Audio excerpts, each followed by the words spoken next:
Your plays, personal foul penalties, those are the kind of things that are discipline related, and you don't want to see those happening, especially the ninth game of the year. You want to think that your guys have the discipline now, that they're all going to be playing as a unit, and you're not going to have these simple mistakes. Well, there you have it. Now we've got 1st and 15. Vikings bringing some personnel to the line. They're going to give this to Bagley. Gets through a nice hole. Gets back across the original line of scrimmage. Picks up 2. Picks up about 7. Well, 2 beyond the initial line of scrimmage. So we have about 8 left. In on the tackle is Spoelstra. So that offensive line opening up some nice holes. Yeah, nice job by the right side of the line there. Again, another one of those you could have driven a pickup truck through type holes. Ryan Bagley, a 6.4 average, 6 touchdowns rushing this year, having a great season. Fake it going to the outside. That's Brandon Tripp. Got plenty of running room. And ridden out of bounds by number 24, Hayward. Okay. Yeah, this is kind of a unique play, and this is one where you don't see too often. The leading blocker downfield, and watch the replay on this. As you see, Klein drops back, fakes one way, goes the outside with Tripp. Now you see Tripp coming up the field, and you look up here, number 24, and you see that the lead blocker out there is actually the guard. This is a pulling play for the guard to go downfield and take out the cornerback. 1st and 10, Klein. Pass is caught on the far side. Gets you the receiver on that. 86, Mandis. Brad Mandis, a nice tackle by Brett Brown. Yeah, this is where I think Losell is just going to use the fact that Marina has to respect the speed, and if you have a slightly slippery field, you can't play up close on a man. So you're going to have to give some cushion. Go out, quick button hook, quick comeback, make 6-7 yards of play. That'll leave 3 for the first down. 2nd and 3. Klein from the shotgun, going to give it to, well, he's going to keep it, going back to the air. Good coverage downfield. Coming back is 84, Trudeau. Taken down by Thorpe. Yeah, Klein does a nice job here. I mean, 86 Mandis was open downfield, but Klein was rolling and decided not to press the issue. Just go for the short guy, pick up about an 8-yard gain, move the chains, and let's just keep the drive going here. Nice, smart move by Jeff Klein. 6:47 left in the first quarter. 7-all, ball on the 22-yard line, and we have a 1st and 10 for Klein. Going to give it to Bagley, and Bagley is met immediately. That blown dead. Bustamante in on the stop, along with Thorpe. Yeah, and that was just a play where Marina had a linebacker stunting in on that play, doing a little bit of a blitz, and Losal ran the ball right into the same side as the linebacker was. Good play calling by the Marina coaches on their defense. Puts Losal about 3 yards back for 2nd and 13. Bagley, the lone setback. And they're bringing the house there. Childs on the crossing pattern. Taken down by number 44, Thorpe there. And they are switching a lot of personnel around on that defensive line. Yeah, one of the things that Marina likes to do, that the coaches pointed out from Losal, they like to bring that linebacker from the strong side of the field. By that we mean the wide open side. If they're lined up on the right hash mark, they want to blitz a linebacker from the what would be the Marina right-hand side or Losal's left-hand side. Same thing, if Losal's on the left-hand side of the hash mark, they're going to blitz from that right-hand side a lot. 3rd down, 9 for Klein. Klein going to the corner. That pass is caught and thrown out of bounds there is Mandis. Brown and Spoelstra rode Mandis out. So this series misfiring for the Griffins.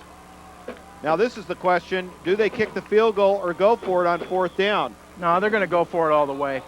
I have a feeling that the coaches realized there was a mistake on that big pass play for Marina. They have the confidence in the team. They're going to let them try and put the first down in play. Olmstead checks in as the fullback. Klein's going to keep it following Bagley. Question is, did he get enough? It's going to be close for the first down. Yeah, I'm looking where the linesman is spotting the ball, and it's real close, Fritz. I imagine. No, they're saying they didn't make it. Jordan and Thorpe part of the reason why. So great stand by the Vikings.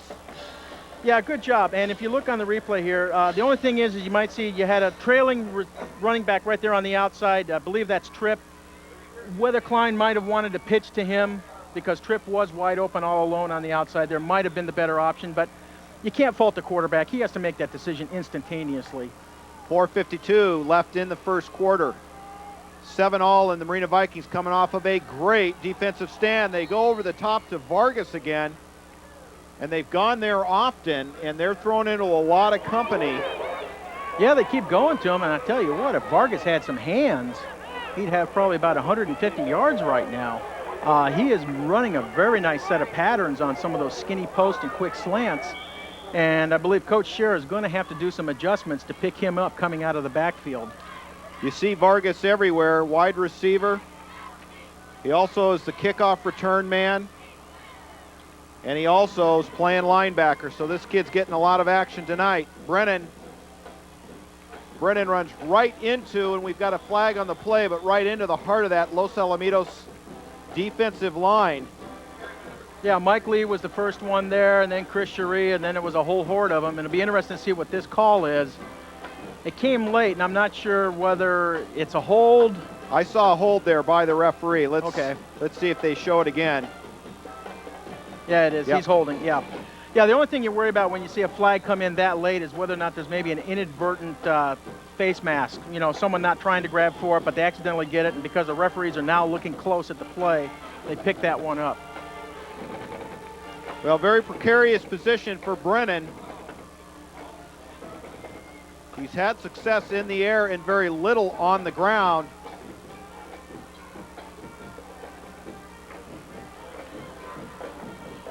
In the backfield, Hildebrand and Hayward. They're going to give this one to Hayward. Hayward right up the middle. Gets back across the initial line of scrimmage. At this point, the rain has stopped. Cloud cover, pretty light at this point. Yeah, and you have 4th and 5 right now. Now, I don't believe we're going to try and see a fake on this one, not this deep in Marina's territory.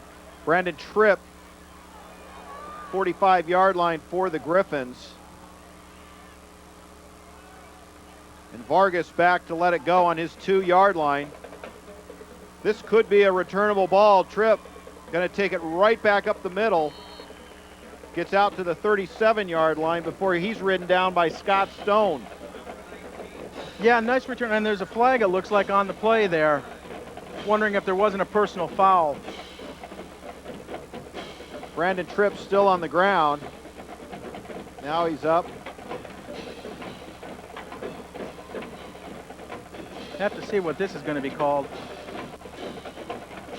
Personal foul, Los Alamitos.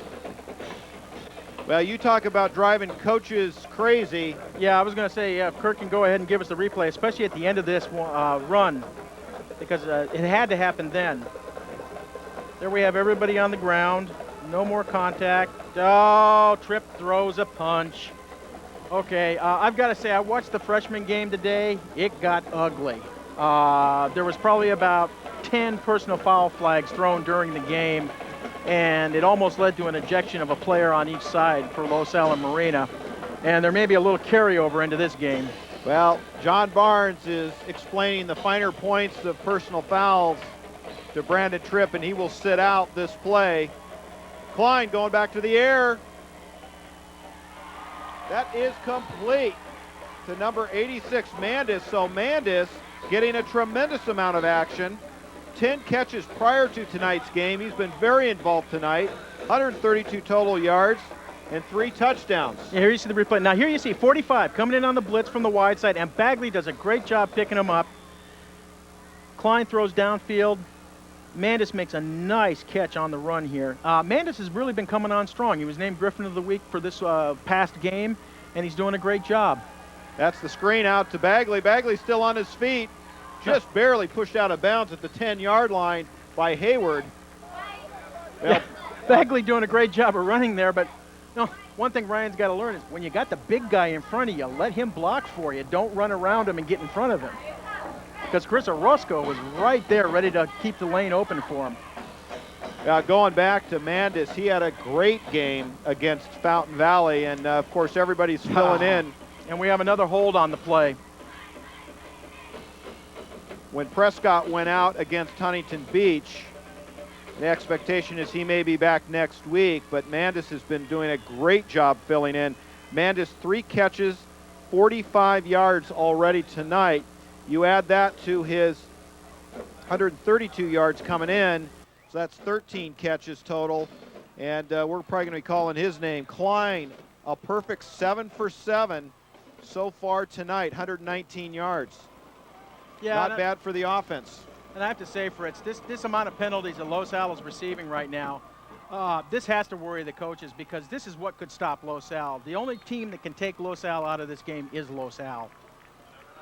Well, we talked about that in the opening tonight. 2:55 here in the first quarter.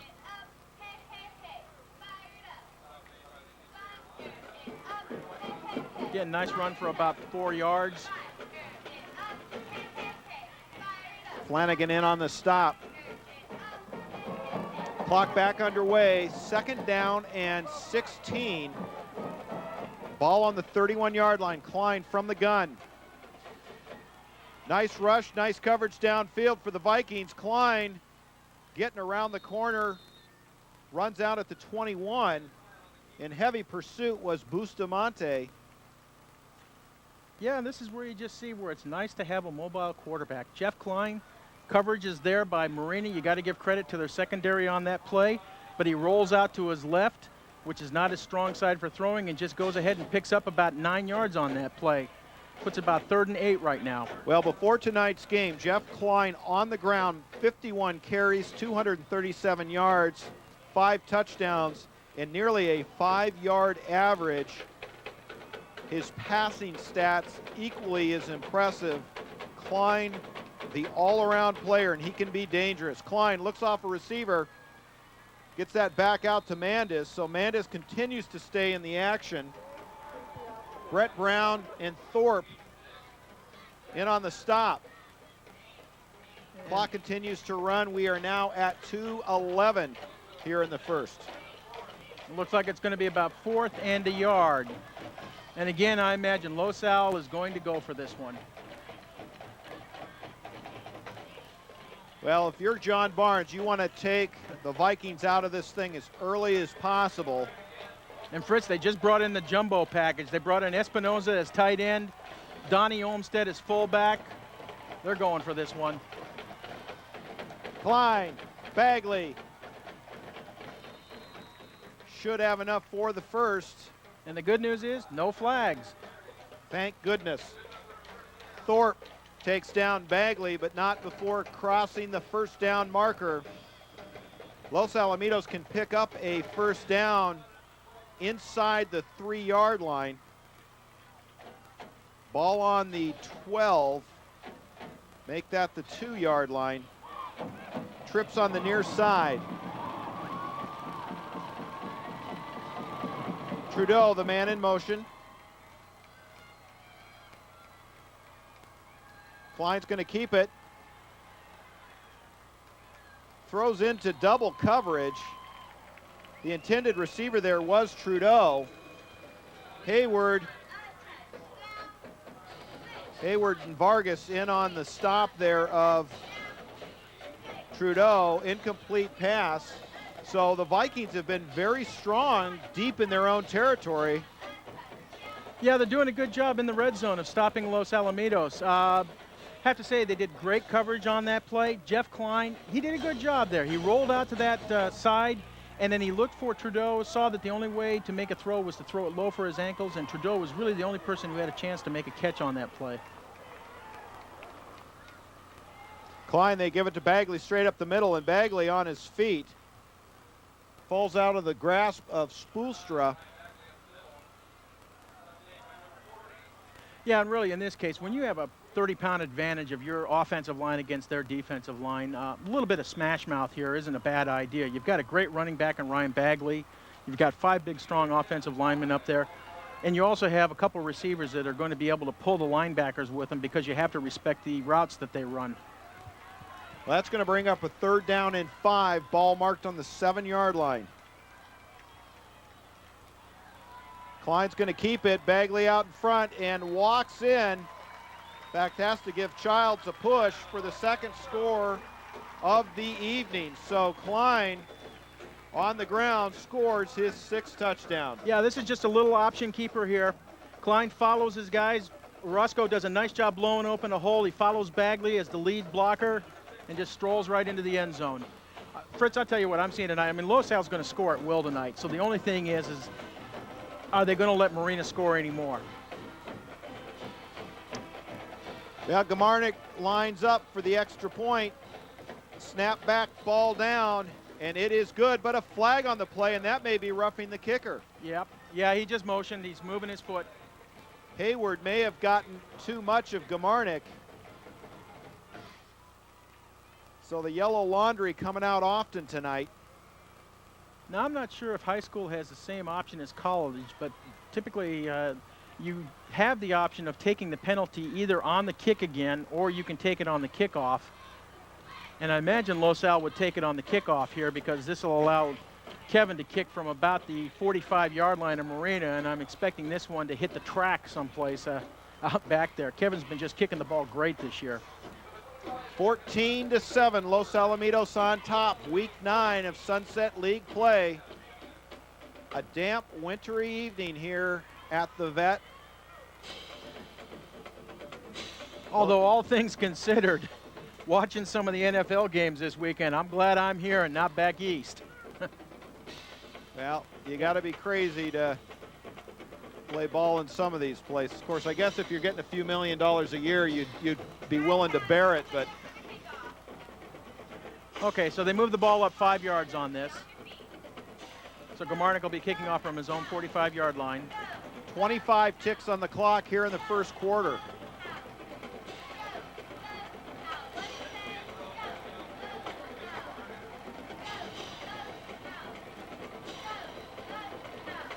Back for Marina, and they are standing near the goal line. Vargas. Gamarnik lets it fly, and this won't reach the end zone. Uncharacteristic, that taken by Hildebrand. Oh, nice tackle by number 86, Brad Mandis there. Yeah, one of the things, and I know this has driven Coach Barnes a little bit crazy this year. Kevin Gamarnik has an incredibly strong leg, but he gets under the ball at times and he pops it up instead of just blasting the ball. I mean, Kevin could put the ball through the uprights every time on a kickoff if he wanted to. He just has to get a little more consistent on that. The other thing is, too, Los Al is using a lot of starters on their kickoff coverage team. This is a smart move. Get your best athletes on the field for kickoff coverage. Well, 1st and 10, 21 seconds on the clock. Brennan comes in. That pass is complete to number 12, Jason Jordan, and Mentor takes Jordan down.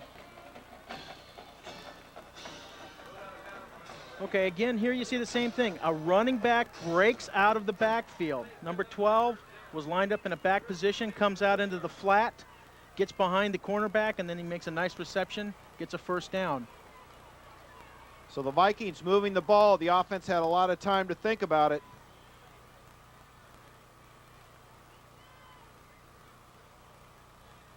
Brennan gives it to the first man through. That is Hildebrand. Hildebrand straight up the middle. Brandon Tripp and Flores in on the stop for the Griffins. Yeah, Marina opened a little hole there. This is where Los Al needs to step it up. I mean, the defense has to stop them on this series. Okay, we have end of quarter here, but I mean, Los Al has to step it up. They've got to stop Marina, put another score on the board for Los Al, get it up to 21-7, start to make it look to Marina like it's just so uphill, there isn't an opportunity for them to win the game. If they allow Marina to stay close in this game, it could be a tight one all the way down to the end. Let's take a quick look during the break here at the CIF Top 10. And there you have Long Beach Poly. They've stayed there all year. Los Alamitos has been very comfortable in spot number 2. Mater Dei moving on up. Yeah, surprise, surprise. Everyone wrote them off at the beginning of the year. They lost to Mission Viejo 21-19. Everyone said, nah, modern day's done with, the dynasty's over. Not a chance. Bruce Rawlinson has a program. He's got a great bunch of kids. He's got a sophomore quarterback who's probably going to be just phenomenal by the time he's a senior. These guys are rolling. I have a feeling they're going to win the Sarah League, go undefeated. They've got a big game against Santa Margarita tomorrow night, and then next week they play St. John Bosco. But they are the modern day of old. They're back. Well, and you know you've got a strong league when almost all of them are in the top 10, and that's the Sarah League. Vikings going to keep it on the ground straight up the middle, getting some nice blocking by that offensive line. Yeah, number 75, 78 from Marina did a great job blocking for him. 75, Jerry Magano, and number 78, Stuart Strothers. Both big guys, did a good job opening a hole there. Hildebrand, number 23, with the carry. Brennan on the night, 4 of 8 for 104. Hildebrand, 5 carries, 29 yards. We go back to action in Los Alamitos with the huge rush. Yeah, and there you just saw a case of where Los Alamitos brought in a linebacker or two, started overloading the offensive line, and then number 88, James Dolis, just put some speed on and does a nice job of sacking the quarterback. Yeah, here you see there was a little bit of a twist, and Dolis comes in behind. Now, a twist is where you have the two defensive linemen lined up side by side, but the inside lineman then slants to the outside lineman then twists in or does a diagonal in behind that slanting lineman, and what it does is it forces a double team of the guard and the tackle on the inside lineman and leaves an open hole, and Dolis took advantage of that. Well, that'll bring up a 2nd down and 15 for Brennan, and we have whistles flying, flags thrown. My guess this is a delay of game because it's the back judge throwing the flag, and that's typically the guy who does that. Well, both teams running into penalties. 10:52 left. Coach Mike Dodd in his 3rd season at Marina. 11-10 as coach of the Marina Vikings. Actually, 4 years ago, in fact, I think at the helm was Coach Railing when that upset was handed to the Griffins. Yep. Coach Railing, a great coach. Now he's over at Los Al as that screen pass is bobbled. Yeah, just hits number 12, Jason Jordan. There was a hot throw, and really to make that pass work, it has to be a hot throw. You have to get the ball out there quick. And Jordan just acted like he had a live grenade in his hands there. He was popping that ball up all over the place. Well, the Vikings moving backwards. They're now at 3rd and 20. Yeah, and this is a key down for Los Alamitos. I mean, they have to stop Marina on this. Don't give up a big play. Don't get fooled on this play.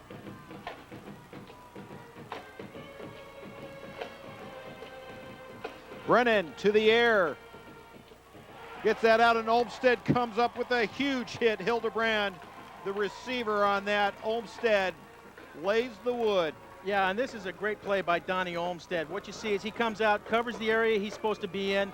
The ball's thrown out to Hildebrand. Donnie shucks off 2 offensive linemen trying to block him and just nails Hildebrand for the big loss. Great play by Don Olmstead. So there you have it, 4th down and 20. And Vargas is going to let it rip. Los Alamitos 2 men deep.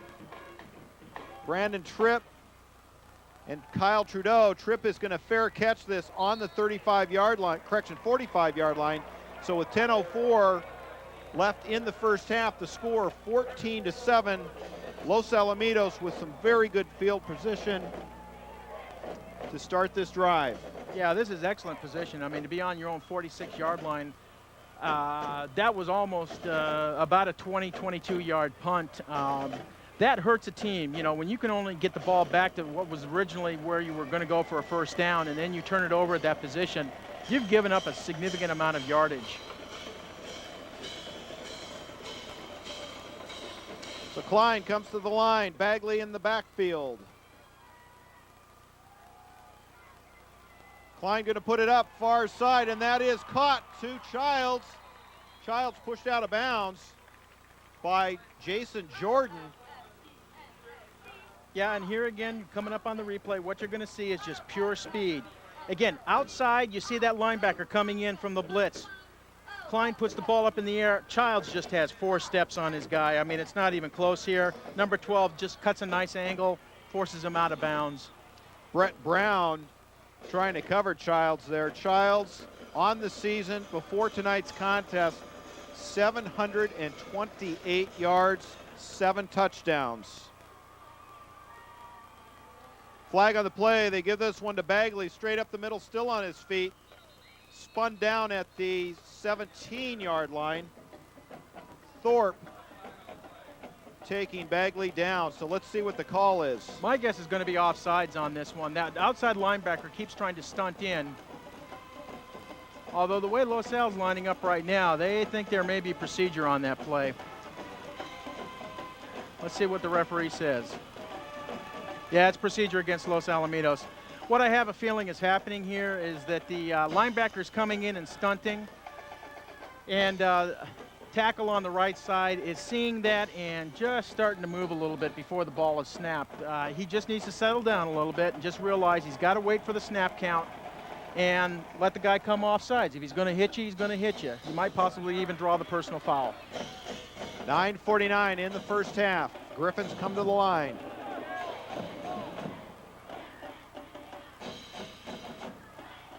Klein from the gun, he's going to go out to Childs. Slips out of the tackle again of Brown. Brett Brown struggling with Childs, and he's got his hands full. Yeah, and this is nice effort by Childs after the catch. I mean, it looked like that Brett Brown just had him, and Kyle Thorpe had him wrapped up there for possibly maybe only a 1 or 2 yard gain. And Childs makes about a 5-6 yard gain out of that, out of what was essentially nothing. Good work by Jeremy Childs. 14-7 at the Vet.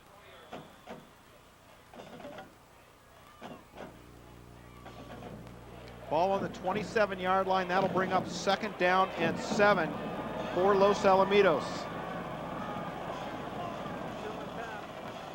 The wideouts are split 2 and 2.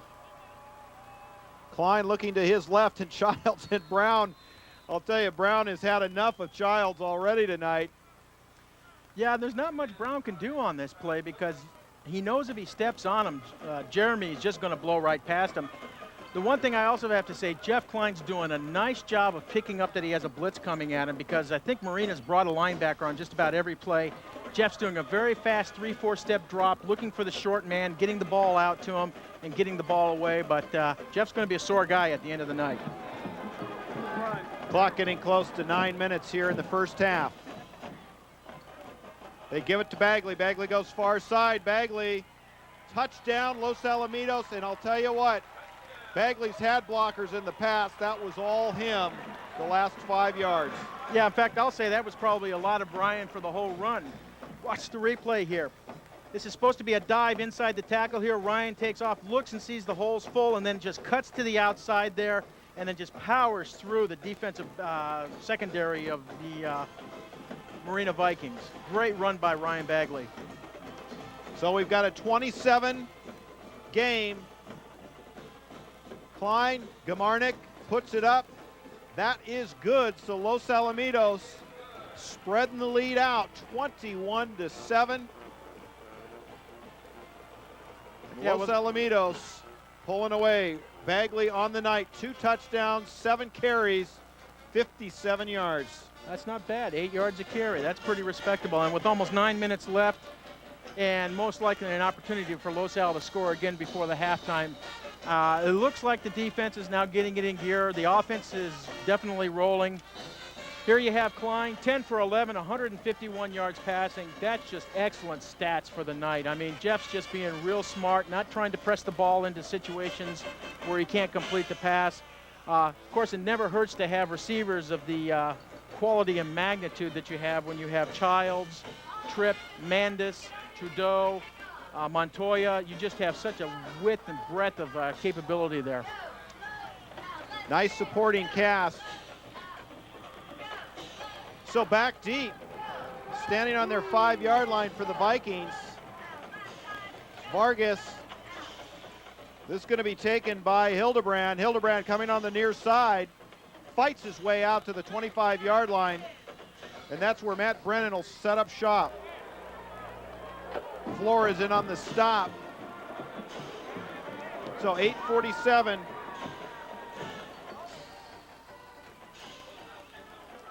Mandis helping out there, taking down Hildebrand. So an important drive for the Vikings if they're going to stay in this one. They've moved the ball, yet not consistently, and they've done a lot of it successfully in the air, which I think would have been a surprise based on looking at the stats before the game. And Brennan has everyone covered. Yeah, James Dolis, one of the more interesting tackles I've ever seen out there. Throw your body up and twist your legs around sideways. I think he almost scared the quarterback into being tackled on that one. Here you see Dolis. He's fighting off the double team there on the outside. Sees the opportunity and just comes around and just flings his body into him. Well, and there you see Brennan staying in the pocket looking for an open receiver, and Dolis too much to handle. So that'll bring up a second down now, and big loss on the play. That'll be second down and 16. Back to the air, Doby in. Oh, man. Doby in on the rush. Gabe Doby comes.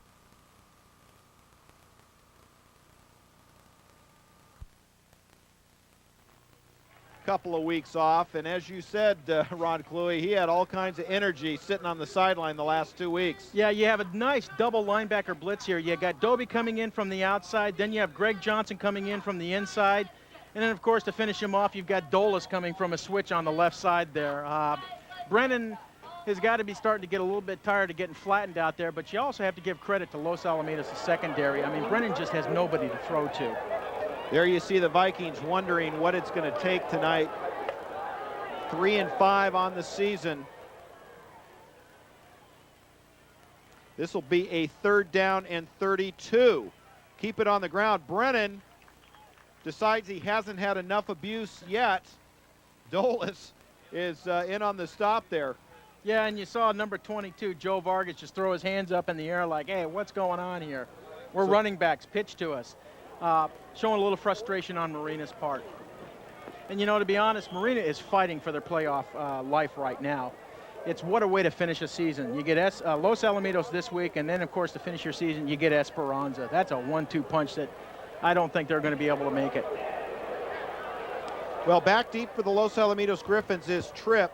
Vargas stands deep in his own end zone. Gets the kick away. Tripp will take this one on the bounce, about the 42-yard line. 2-yard return, and we have another flag. Okay, this is going to be a late hit on Marina. I can't tell if it was number 54, I believe. Yeah, Scott Stone, he just came in way too late. Tripp was on the ground. You have to protect the running back in this situation. You're going to watch. Brandon does a nice job, just covers up and protects. Here he is. He's on the ground, and yeah, 78. Okay. Yeah, that's Stuart Strother. That's just a late spear, and really that's a play the referees are going to control immediately because that is a player safety issue. Like I said, the freshman game was ugly. This one could get ugly too. Well, with 6:22 left here in the first half, the Vikings, with the penalty, have just given Los Alamitos more territory and less of it on Marina's side of the ball. And there you have Rollins, and like you say, he has been tempted all night long by that blitzing linebacker moving up. Yeah, and I got a feeling come film tomorrow afternoon, Dan's ears are going to be burning. Coach Bowman's pretty direct about his critiquing of offensive line play, and Coach Railing is right there with him too. They play a little bit of good cop, bad cop, but I have a feeling Dan's going to get the double bad cop routine for this first half. And he kind of shook his fist, frustrated at himself. Yeah, and it is. He's a great young man. He plays hard. He's a junior. He's going to be phenomenal next year, and he's just got to learn a few things.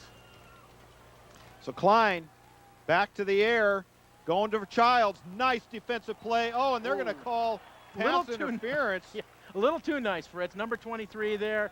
Rivera. Yeah. Was it Rivera or Hildebrand? Let's see, that Rivera is You see the drop corner. back here, he throws the ball, and there's Childs going up for it. It's actually just a little bit leaning into the body, and it looks like, yeah, it's number 33, Jeff Rivera. What I think they're calling him for is not for the hand being up, but for the fact that he bumped him from behind. So penalties becoming costly for the Vikings. 6:17 left in the first half. Although, you know, one thing I will say, Fritz, because in high school you only get a 15-yard penalty on a pass interference, Childs was going to take that one into the end zone. Yeah, he's going in, so probably not a bad call. At least it gives the Vikings a little more life. Yeah, it just delays the pain. So the ball on the 15-yard line. 1st and 10 for the Griffins. Klein from the gun. Saw this one in the first quarter, gets it out to Tripp, and that, I don't know if it was a busted play. We've seen the initial fake from Klein, but the receivers were crossed up downfield. Yeah, I've got a feeling there that somebody ran a route the wrong way, because Tripp was literally throwing his hands up in the air just hoping the ball was somewhere near it. Not often that you see that happen on Los Al's offense.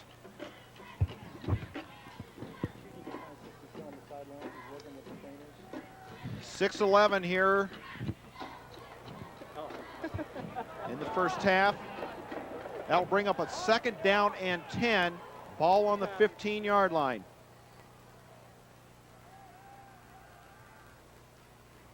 Childs gets across the 10-yard line. Again, just a nice isolation play with Childs. Rivera and Chris Curtis on the tackle there, and Childs again showing just some nice after the reception moves. I mean, he gets the ball and he picks up another couple yards just by using leg strength to push the guys out of the way. The other thing is too is number 77 Dan Espinoza is in the game now.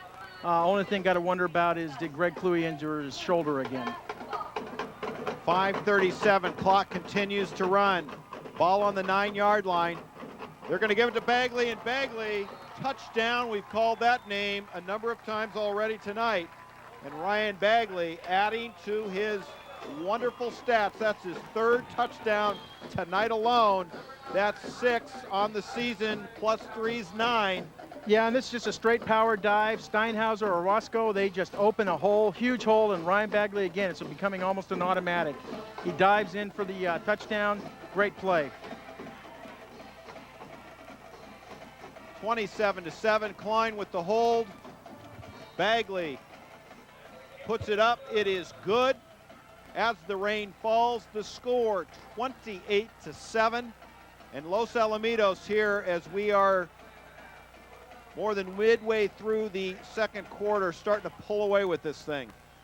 Yeah, with 5.5 minutes to go, and Los Al showing that they're being fairly dominant right now on the field. This is just going to be a long night for Marina.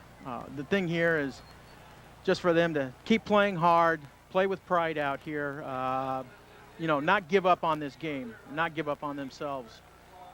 And that's going to be the main goal for them tonight. For Los Al, the goal is going to be see if by midway through the 3rd quarter they can start getting the reserves in, let some guys get some playing time, rest up those starters, and just make sure no one makes any mistakes, no injuries.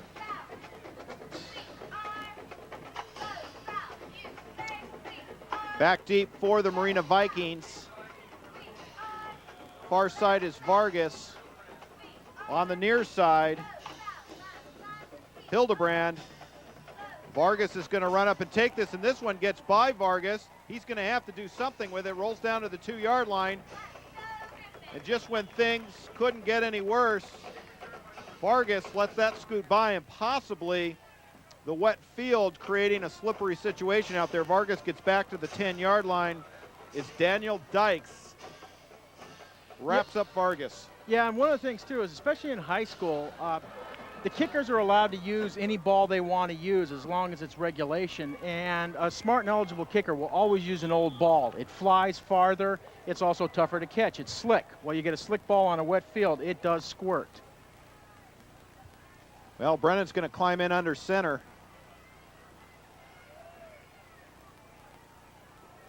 Going up the middle, Hildebrand. Hildebrand fighting for yards.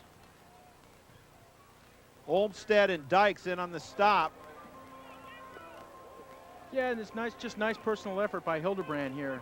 That's why I say Marina's going to just be playing for pride in this game pretty much. You know, the guys are just going to come out, see how well they can do, see if they can open the holes. But Marina's line did a good job there. Center and guard opened a hole. Hildebrand cuts through it and then cuts across diagonally through the linebackers to get about 7 yards on this play. Hildebrand picked up 7 on the carry.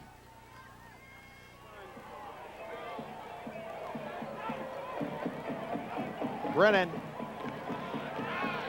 right up the middle, that's the Hildebrand again. The 6'2", 195-pound junior gets wrapped up by Chris Cherie and Gabe Doby. But gets a first down in the play. Nice play by Marina's O-line there. Number 78 led the surge. And that's a case of just power dive football. You just get your guard, center, tackle on the right side, just surge forward as hard as they can. Fullback blocking the way, and then a running back following in behind, see if you can pick up 3-4 yards. Well, if you're the Vikings, the early part of the game, you had success in the air. It's just it wasn't consistent. Now they've got a nice drive going on the ground, which we thought was their strength initially. We'll see how that continues as Brennan goes back to the air, and that's picked off. That's number 25, Daniel Dykes, and they're calling the play dead. Let's wait to see what the call is. That looked like a busted play. Brennan goes to the air, and he's gone over the middle quite a bit tonight and thrown into a lot of traffic. Dykes is patting the ball. I'm wondering if they're going to take this away. Because here you see it set up. Brennan throws the ball. Dykes receives it. Oh, boy, I tell you what, Fritz, this is a missed call by the referees. They thought Dykes' knee hit the ground, and it wasn't even close. DJ Dykes probably had a touchdown on that play because he had a wall in front of him. It happens. You hate to see it happen. You hope the referees are going to pick up the ability to call the game by the time the playoffs call, but well, fortunately, it's not going to hurt Los Al here. So Klein gets another shot at it after the interception. Klein going to try to seal this one off as Mandis was the intended receiver, and Klein going right to the air. Yeah, here, and this is just pretty much, this is a long fade route to Brad Mandis. We'll see it on the replay here. Okay, here's Dykes on the interception. You see the knee just nowhere near, he spins. Yeah, that knee's never near the ground, but I think that's what the referee thought because DJ just went down so low. 3:58 left here in the first half.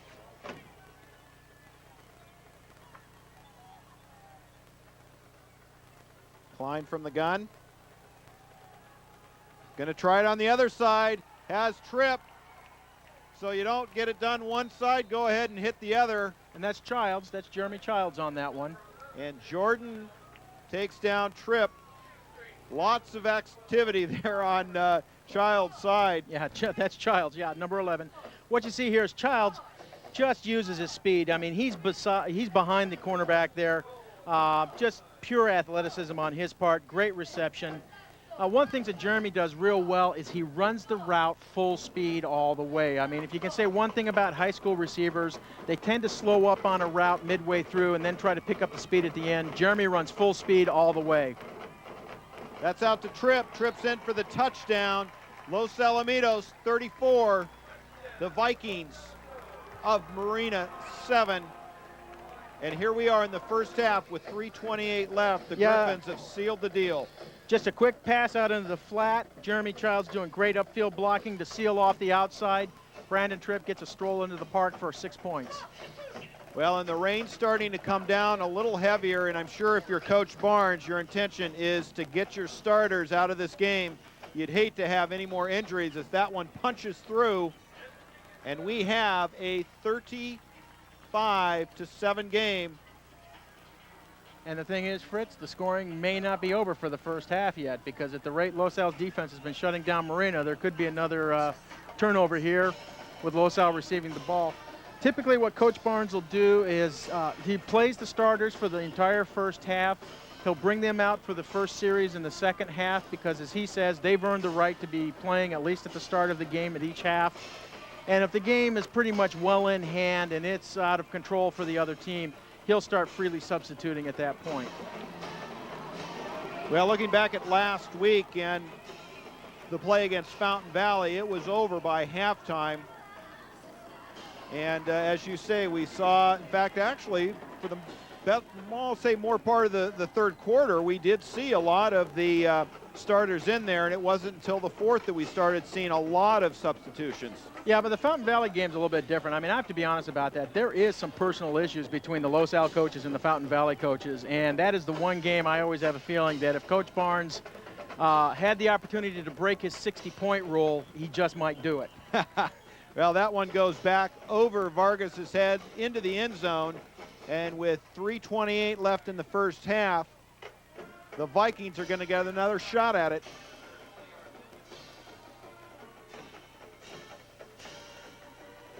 Yeah, and you can see it already. The Viking O-linemen, they're just kind of plodding back into the huddle there. There's not much snap in their step right now.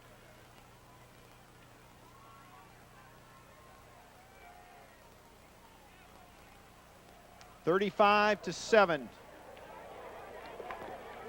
Marina trying to climb out of a hole, just getting some points on the board. Hildebrand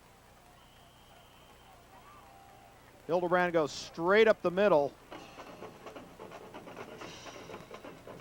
Yeah, it looks like about your classic 3 yards in a cloud of dust, maybe about 4 here. You know, and this is going to be tougher for Marina because if their receivers aren't that sure-handed and the ball's starting to get wet, it's going to mean they have to go to a ground game. And to be down by 28 points at halftime and have to come back with a power drive ground game, that's almost impossible to make that happen. I'm not going to say it is impossible, but it's almost impossible.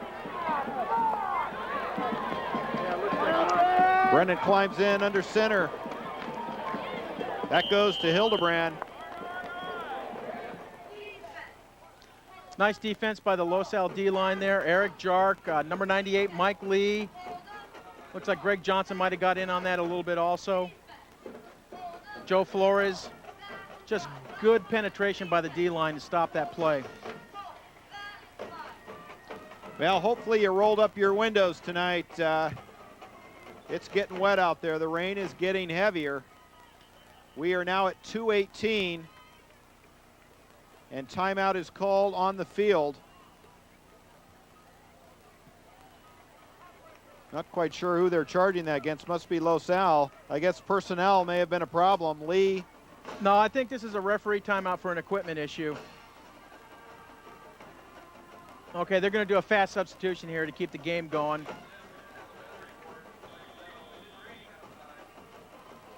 Looks like number 95, Leonetti, may have come in. Michael Lee, number 98, stepped out. We'll see what... Yeah, it looked like he was fiddling with a head strap there. Those D linemen, they bang those helmets up pretty hard. It can be pretty easy to get a snap mangled. Hildebrand, not much on the far side. Olmsted comes in, Johnson comes in. Yeah, nice job by the linebackers on the backside there because there was a pretty good misdirection play by Marina, and linebackers did their job, stayed home, and stopped the play. Los Alamitos calling timeout here with 1:54 left in the first half. It looks pretty much like the coach is going to try and go for another one, make it 42-7 before halftime. Well, as the rain starts to come down, some of the fans heading towards the parking lot. While we have the break, let's take a look at some of the passing statistics across the Sunset League. And there you have Grady with 1,626, Taloa for Esperanza 1,425, and Klein in the third spot.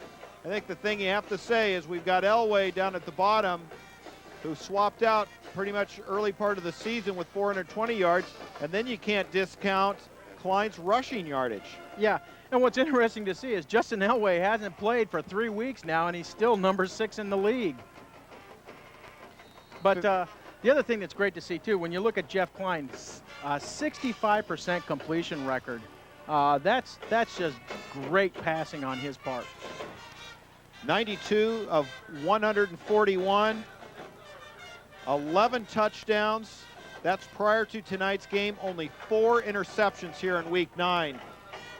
Yeah, Jeff's just doing a great job. I mean, when you get 11 TDs, 4 interceptions, and I think tonight now he's got, what, 14 or 14 TDs. That's a great ratio. So Klein's going to have one more shot at it before the halftime break. That's out to Tripp. Tripp walking the chalk there on the far side, steps out. Boy, they're going to bring this one back.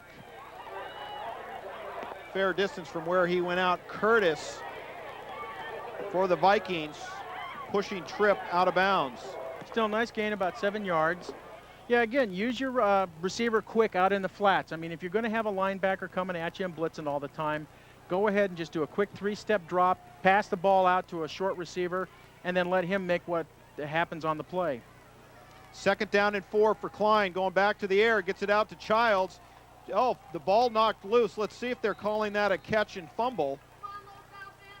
I believe they are, Fritz, because I saw the referees throw in the little beanie bags to mark when a ball drops.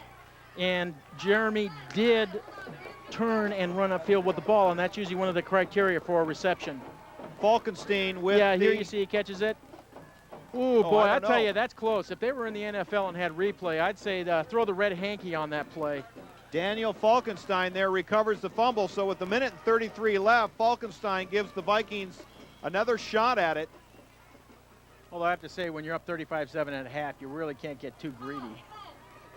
That is true. Brennan fakes it. He's going to keep it. Brennan in the open field, taken down by Johnson there.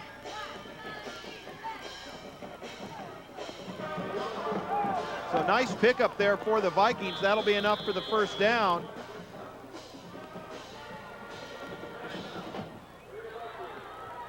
.125. Thank you. 35-7, Los Alamitos on top.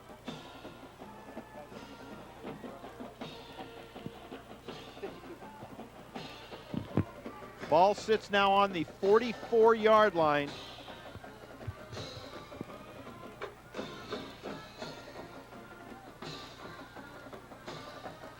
For the Marina Vikings, they started out the season against Paramount and won 48-14. Lost to Newport Harbor 14-23. Lost to Mission Viejo 7-10. Lost to Orange Lutheran 21-28. Comes back and beats El Toro 13-10. Loses to Fountain Valley 14-21. Beat Huntington Beach 14-13 and lost to Edison last week. They're one of their biggest losses of the season, 41-0. And Brennan trying to elude everybody. Dolby in on the stop for the Griffins. Yeah, and again, nice linebacker blitz by Losal. Great coverage by the secondary. Dolis putting pressure from the outside. Dolby coming from the blind side. No one sees him coming in, and Brennan again is going to be on the ground. So that'll be 2nd down. Big loss for Brennan.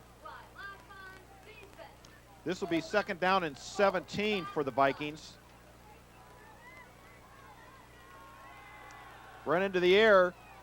Under a huge rush, Lee leading the pack.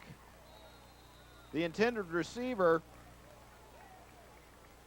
is Jordan. Yeah, again, Jordan breaking out of the backfield. I mean, you really have to hand it to Losal secondary here. They're doing a great job of coverage because Brennan is having to scramble for his life. I mean, and by the scrambling, he's picking up another second or two, and he's still not finding an open man. Well, and in the first quarter, Brennan had some open receivers across the middle, had some on the outside, but that has just been shut down, and you can tell his primary receiver is not open. It's forcing him to run out of the pocket, and he is getting nailed by the quick pursuit of the front four of the Griffins. So we've got timeout called. Vikings going to take some time and think about it with 42 seconds left on the clock in the first half. And Coach Dodd is going to come out, and maybe they're going to discuss what some of the signals are all about. Normally don't see Coach coming onto the field like that. Yeah, Brennan did look a little confused, and it looks like Coach Dodd was explaining to him, okay, now when I pull my head down and lift my leg, it means this. It's got to be frustrating for Mike Dodd right now. But I'll tell you, this is the other thing, too. Los Al's defensive line, it's not a huge, what you call a fatty type defensive line. I mean, these aren't big boys who just, sit down at the table and chow down. They're fast. This is the way you want your defensive linemen. Strong guys, 240, 250, can bull their way through, can quick step around and put real pressure and pursue a quarterback when he's in that backfield. Well, they're going to get another shot, that defensive line, and they made it happen. Ball is on the ground. That picked up by Hildebrand. And that defensive line knocking that ball loose. Yeah, that was almost an opportunity for Los Al if they could have got to the ball to pick it up quick, go for a score. I imagine here Marina is just going to run the clock out at this point. Unable to get anything going. We are now down under 15 seconds in the first half. Yeah, and they've got the time to do it because the referee just wound the clock. In fact, the referee's now signaling go ahead, wind it down to halftime. So for both teams, they will get an opportunity to get into drier environment. Klein, halftime stat, 13 of 15 for 195 yards and a touchdown. Bagley, 8 carries, 60 yards, and then impressively, 3 touchdowns. So for Los Alamitos, they're doing it in the air, they're doing it on the ground. And this game is out of reach, and based on what we've seen even in the last couple of series for the Vikings, they're struggling to get anything going. This rain is not helping. Yeah, and I think we're going to go down to a wet John Bowles possibly on the field, see if he can catch one of the coaches. Coach Barnes with his rain gear on. You don't have to have it out very often here in sunny Southern California. Go ahead here, 35-7. Let's go downstairs to John Bowles, who has Coach Barnes. Down on the field with Coach Barnes, 35-7 halftime, John. Team's hitting on all cylinders tonight. Penalties slowed you out of the gate, but other than that, it's been a pretty dominant first half. Yeah, I thought we started a little bit slow. I thought we were a little sluggish. Maybe just the kids after the last 2 weeks have had to play real well. And but once we got it rolling, we played great on offense, and the defense settled down and started making plays. What can we see? What can we expect to see in the second half? Will we see any of Justin Elway? Justin's not ready to go yet. He's suited up tonight, but he's not ready to go. We'll see a lot of kids hopefully haven't played much, and hopefully they'll play well. Okay, good All luck right. in the second half. Thank you, John. Guys, give you something to chew on while you talk upstairs during the second half. I just asked Coach Barnes, do you think the Griffins should be considered for number 1 seed in the upcoming playoffs? He said no, Paulie's the CIF division champions. They deserve it. But believe me, John Barnes would be loved to take that number 2 and not have to meet Paulie until the finals. Back to you guys. Well, that's how you draw it up if you were the Griffins. And you see it from a soggy Long Beach Vets Memorial Stadium, where our halftime score is Los Alamitos 35, the Marina Vikings 7. Don't go away. We'll be back with exciting second half action here from the Vet. This edition of the LATV3's Game of the Week is brought to you by friends and family of the Los Alamitos Football Booster Club and by your friends at McKenna Motors, McKenna Dodge, Chrysler, and Jeep at the Pomona Auto Center, McKenna BMW, Porsche, Audi, and Volkswagen at the Norwalk Auto Center, and McKenna Volkswagen and Isuzu on the Beach Boulevard Mile of Cars in Huntington Beach. Make me an effective instrument of thy peace. In the defense of the skies that canopy free nations. Instill within me an abiding awareness of my responsibility toward you, my country, and my fellow man. So guide me daily in each thought, word, and deed, that I may fulfill your will. For more than 50 years, there's been a place where men and women of integrity have been able to make a difference in the world. We invite you to let your voice be heard in your nation's Air Force.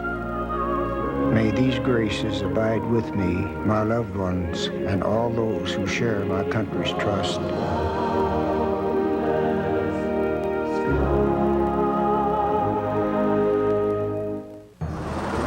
Okay, people, listen up. Our fugitive has been on the run for 90 minutes.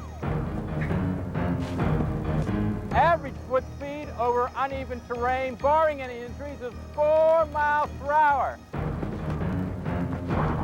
That's a 6-mile radius.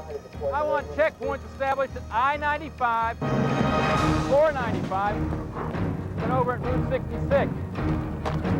What I need from each and every one of you is a full target search of every gas station, residence, warehouse, farmhouse, hen house, outhouse, and doghouse in that area. Your fugitive has just cashed in his 401k plan, and all he had to do was roll it over. Go get him! Learn about rollovers and protecting your financial future, and choose to save. You can't mess with the big dog.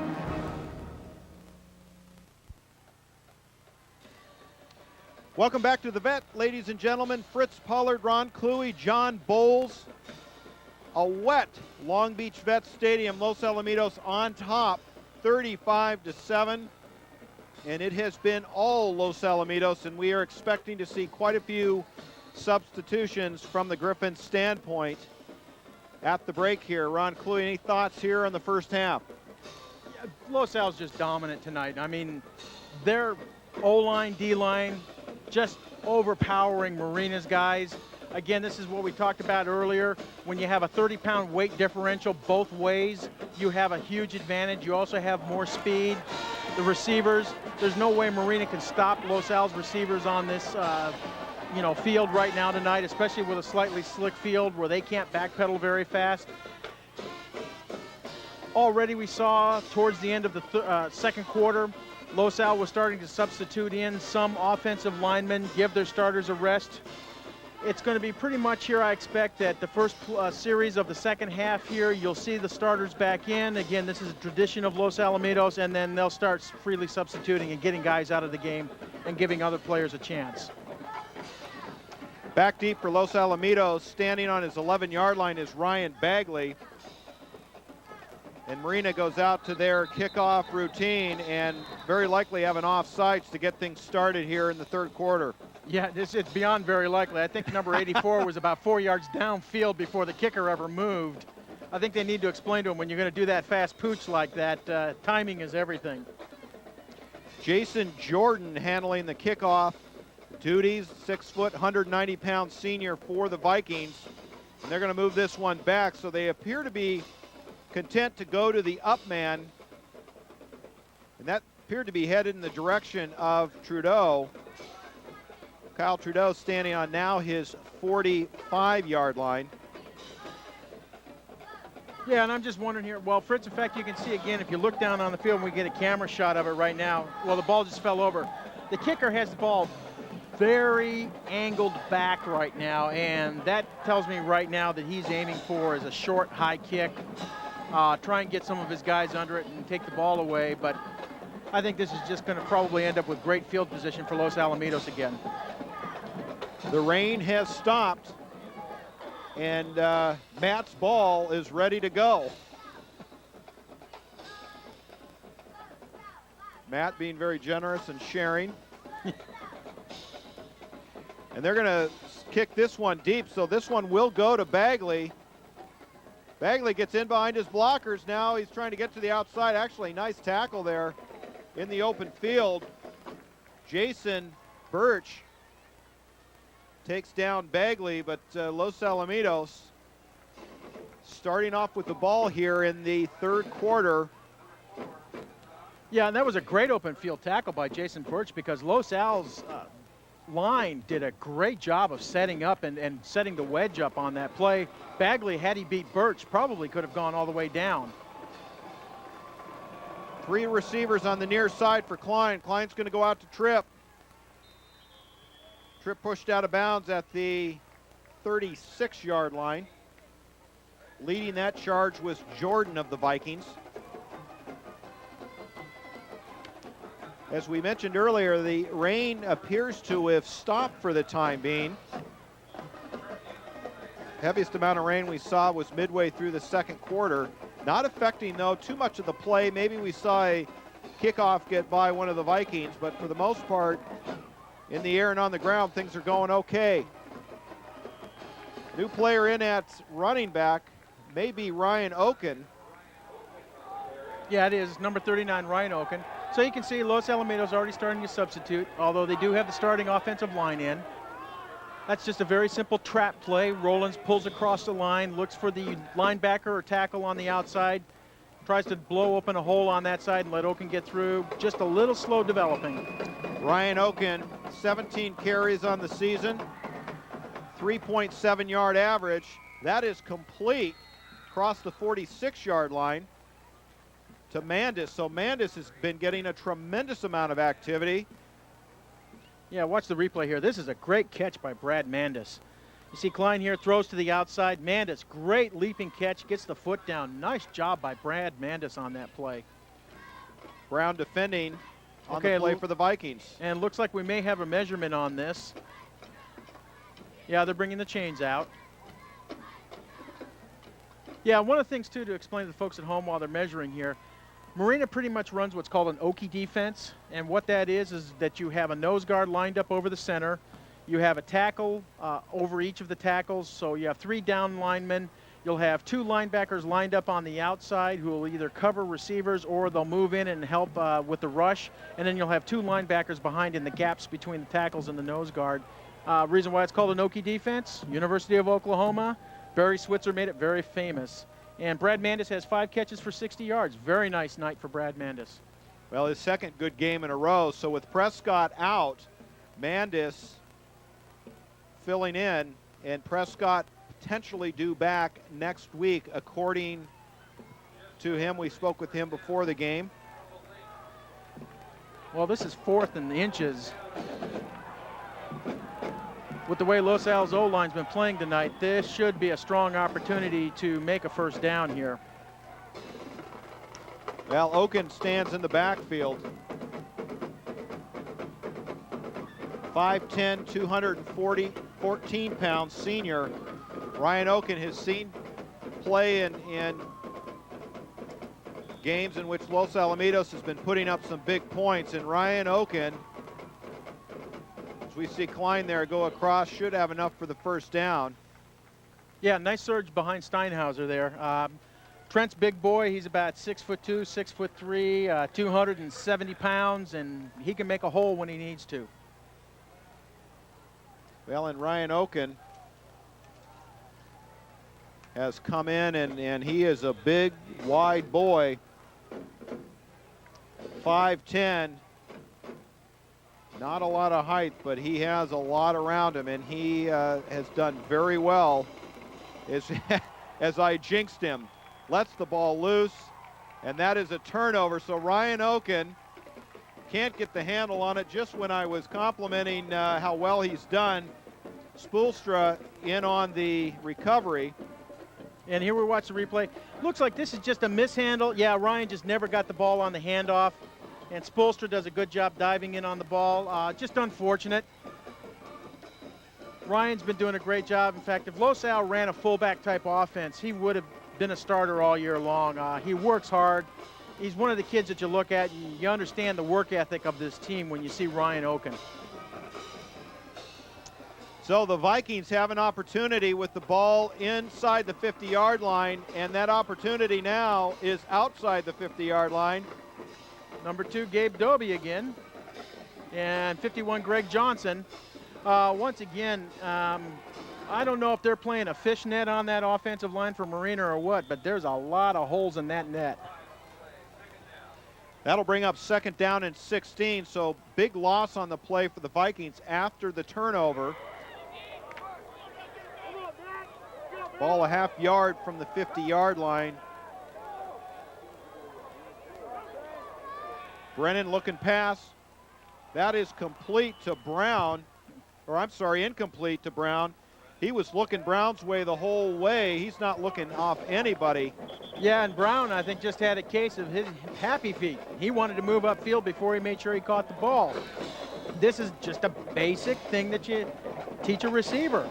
You catch the ball first, then you think about turning upfield and moving up for the run. And it looks like number 75 for Marina, who's on the offensive line, Jeremy Magano, who's one of the tackles.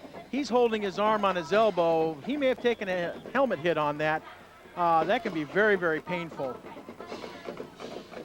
Well, Magano, 6'2", 230-pound junior, stands on the sideline as Brennan now faces a 3rd and 15. Fakes the handoff, going to go to the screen. That is to Hildebrand. Hildebrand still on his feet, fighting for yardage.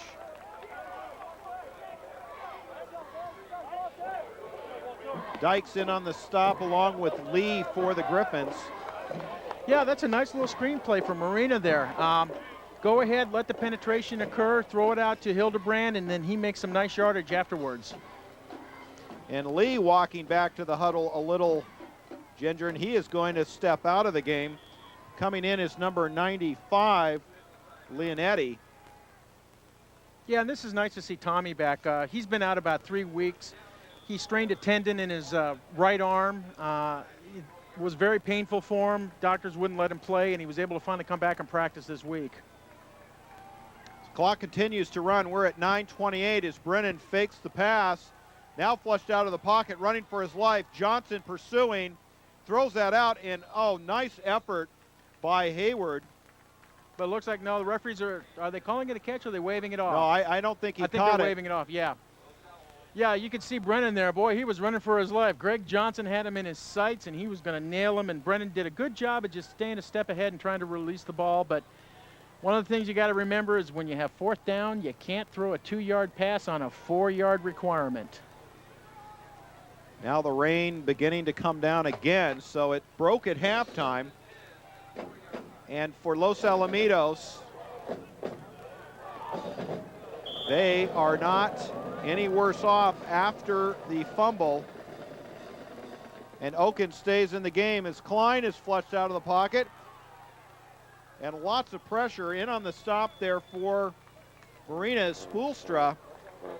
Actually, one of the best penetration plays by that defensive front for the Vikings all night. Yeah, that was a good job there. They got through Los Al's O-line. I mean, it's one of the few times they've actually managed to get some penetration through. And Klein just had nowhere to go. Officials timeout. Trying to get the chain gang straightened out. So the clock will start again. That'll be 2nd down and 10. Correction, 2nd down and 13. Klein back to the air. That is complete on the far side to Childs. And Childs pushed out of bound by Rivera. Boy, I tell you, if Rivera's going to give Childs 7 to 8 yards of a cushion all night long, I mean, it's going to be a bloodbath on that side of the field. Childs will catch 20, 30 passes if he allows him to do that. But again, Rivera has a dilemma. He knows if he tries to play Childs up close, Jeremy will just put 2 steps on him. Jeff can do a pump fake, and then it's a touchdown. Klein gives it to Oken. Oken ridden down by Falkenstein, and that is enough for the 1st down. So Los Alamitos, with the sack of Klein, able to get the 1st down. And that'll move the ball out to the 50-yard line and bring up a 1st down and 10 for Los Alamitos.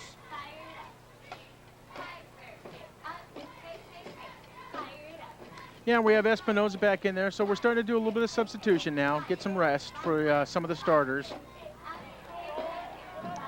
Oken stays in the backfield. They fake it to Oken. Klein's got all the time in the world, and there's Mandis.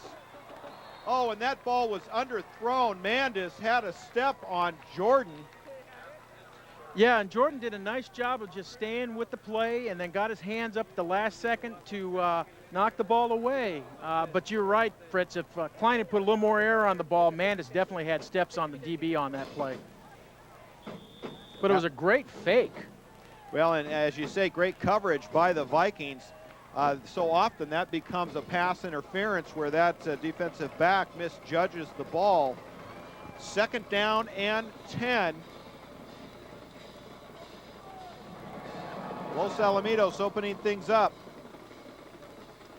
Klein stumbles a little bit, running out of the pocket and taken down And Klein in this series, the second sack, and that is a country mile to make up. And Klein not getting rid of the ball. In on the stop there, at least the first man in, was Philip Bustamante. Yeah, and I have to say, that one you got to give some credit to the secondary for Marina. Klein had time. He had a good 4 or 5 seconds to be able to look for a receiver. That's about as much time as you can ask for as a quarterback from your offensive line, because at that point it's going to start to break down. You might want to say, should Jeff have just thrown the ball away to the outside at that point? Look for a receiver, thrown a hot ball high, let it go. But he's trying to make it happen out there. They're going to give that to Oken right up the middle. 3rd and 24 on that. Stop is by Eric Flanagan of the Vikings. And so Los Alamitos will bring in the punt team. So the Vikings survived with 2 sacks on that series. Philip Bustamante had 2 coming into this game.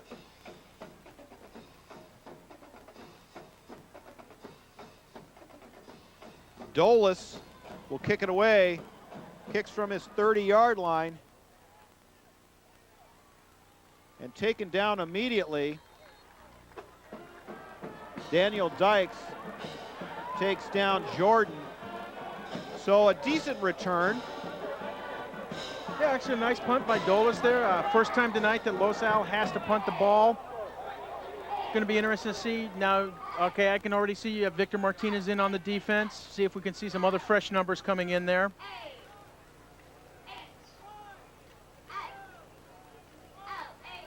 Starting to get some clean jerseys in here.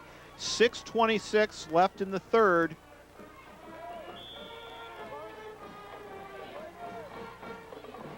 For Marina, just trying to get something going to get that confidence level back up. They go straight up the middle there.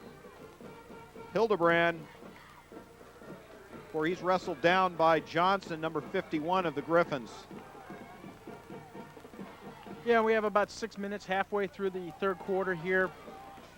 This is just going to be slow, slog it out back and forth between. I don't think Coach Barnes is going to try aggressively to try and put any more scores on the board. I think they pretty much made their point with a 35-point first half. And I expect Los Al's defense to be able to stop Marina in most situations here.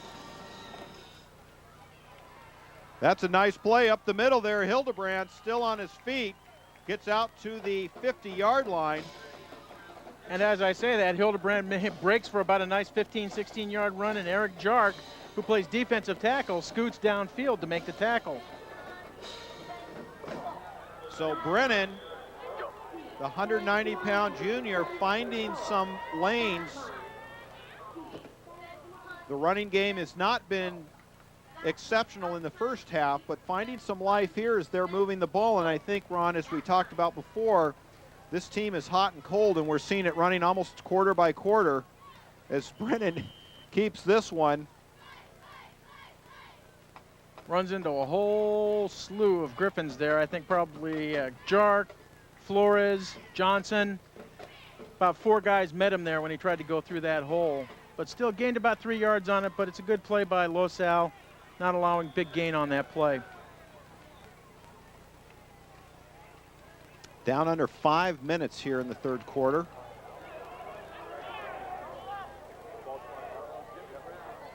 Now they go to the I formation. Pitch it out to Hildebrand. Hildebrand being pursued by Flores. Hildebrand with a nice pickup. And it was lunging for the first down marker. Looks like he's about maybe a yard, 2 yards short, but we do have a flag on the play. Olmstead and Johnson in on the play for the tackle. Yeah, that was a nice toss sweep by Marina on that play. My guess here is that the fact that their people are starting to move back is going to be a holding on the play. Yeah, and that's just confirmed by the referee. So it's going to be holding. That play will come back. Los Al will take that penalty. Too bad, because that was near a first down for the Vikings. Yeah, that was just a pretty little play. Quick toss sweep, get it out to the outside, let Hildebrand make some yards. Well, Walter Hildebrand, 6'2", 195-pound junior before tonight's contest. 19 carries for 127 yards, almost a 7-yard average. Then we've seen Hayward tonight, number 24. He's a 5'8", 150-pound junior. 32 carries, 118 yards, almost a 4-point average, 2 touchdowns on the season. So these guys can get it done. Sheds a block there, trying to get something turned up. That is Hayward. And in on the stop is Jark. Yeah, Joe Flores almost made a nice tackle in the backfield. Hildebrand was, the option toss on that one. That's basically the quarterback strings along the line. If he can't find the hole, then his job is to go ahead and pitch the ball out to the running back, who should be tailing and trailing behind him in a specific position. And Joe Flores read it perfectly, just shot by a little bit too quick. And Hildebrand managed to pick up a couple yards on that play. They'll bring up 3rd and 14 for Brennan. Brennan going to the air, has a man open. Nice pass and catch there. That's Vargas. So Vargas comes through. Yeah, watch the replay here. Vargas just runs a slant to the outside. Brennan sets up, throws the ball. Vargas has a couple steps on the DB on that play. Yeah, that's a nice play by Marina, because what they did is they brought Vargas out of the backfield and isolated him on a linebacker. And that's a tough call when you have a pretty fast guy on a linebacker. Even though linebackers are speedy guys, they're still not the same as the DBs in that situation. Good play calling by Marina. Well, that'll bring up 1st and 10. Going to keep it on the ground for the Vikings. And that's number 23, Hildebrand, on the carry. Greg Johnson, number 51, with the stop.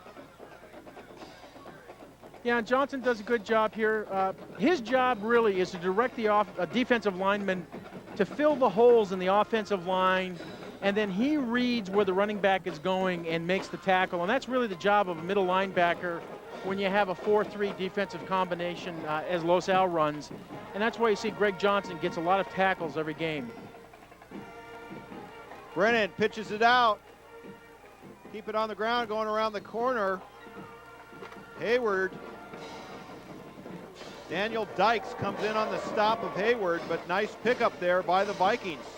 Yeah, Marina's using this option toss real nice right now.